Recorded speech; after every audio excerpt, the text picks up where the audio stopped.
very uncomfortable discussion. But the real problem is that drug prohibition has made criminals the only source of drugs. And you have no idea what you're getting.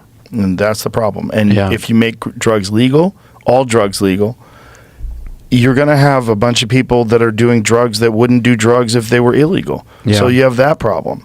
And so how do you mitigate that? How long does it take before the dust settles and life normalizes? Because if you think about the prohibition in the United States, prohibition of alcohol in the United States propped up the mob. Everybody knows that. It's a fact. It's widely, openly discussed. The only people that were selling the alcohol were the people that were criminals. They made a shitload of money. They amassed massive power because of that. And they used it. They used it to control cities. And until they got infiltrated and the mob got broken up, they for a long time they reaped the rewards of the power that they started to develop during Prohibition. And that's exactly what you're seeing with the cartels. The reason why the cartels have so much power is because there's so much demand for illegal drugs in the United States. And that's not going away. Well, it's not going away. No. People have always wanted to do drugs. There's always going to be a certain lost segment of our population that wants to escape reality with some fucking hardcore shit that puts them in a trance. Yeah, well, they're finding it. Yeah. If they want that, it's everywhere.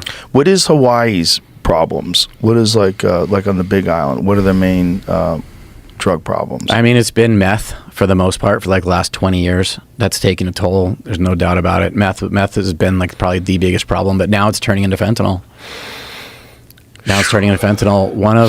One of the little girls in my daughter's circle of friends was on Instagram Live. This was like 2 years ago. And a girl was like 12 years old. She was like on Instagram Live. No one was home at her house. And she went in her mom's medicine cabinet and she found a little baggie of white powder. Oh, God. And chopped it up in a line on Instagram Live. She just had her friends or whatever, like her 10, 15 friends that follow her, like a little girl. And was like, "Dare me?" And she snorted it. It was pure fentanyl. Oh, God. And it turns out her mom was selling it.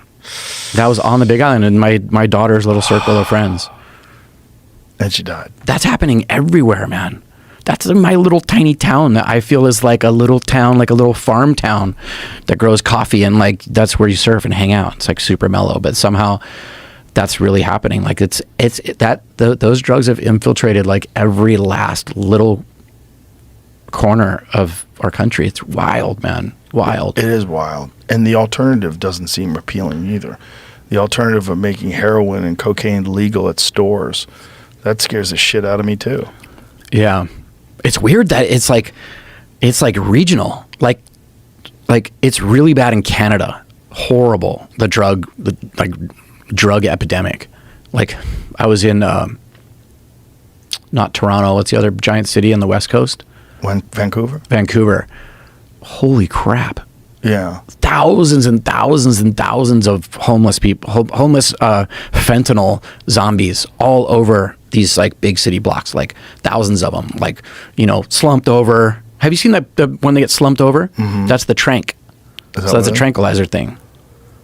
So they get super high and they're tranquilizer. So they basically are like, they don't fall, but they swaying.